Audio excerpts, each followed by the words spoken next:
Pasirodymas žaliasis spindulys netrukus prasidės, o kol dar laukime, prisiminkime, ką jau žinome apie nešančius vėjus. Delfinai – tai šiltakraujai vandens žinduoliai, priklausantis dantytojų banginių pobūriui. Delfinų jaunikliai, kaip ir žmogaus kūdikiai, atsivesti turi geriant stipriai užsidaro. Po vandeniu delfinai gali išbūti nuo 10 iki 15 minučių. Vandenyje šie gyvūnai orientuojasi ne tik rega. Kas tu? Ir kodėl švieti? Kur mane kvieti?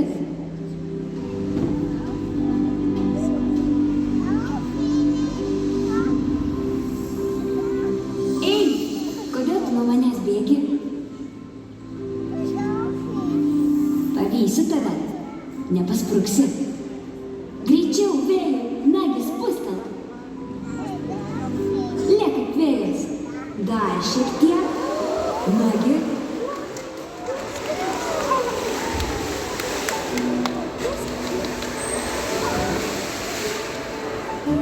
O, štai ir jūs. Jau susirinkote?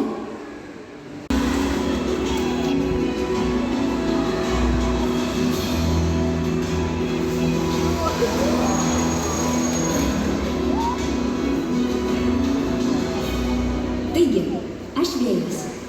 Ar jau sakiau? Vardas mano vėjas. O aš savaime suprantama delfinas. Juodosios jūros apvalina. Galėčiau labai ilgai apie save pasakoti. Bet geriau vieną kartą pamatyti tiesiog 5 metrų aukštį.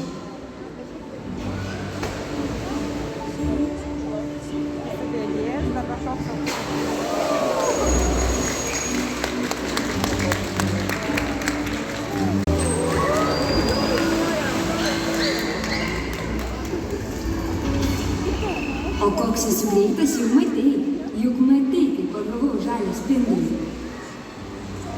42 kilometrai per valandą. Neblogai, tiesa? Jūsų maratoną įveikčiau dvigubai greičiau, nei greičiausias žmogus žemėje. Tad lenktyniauti net nesiūlau, kojos susipins.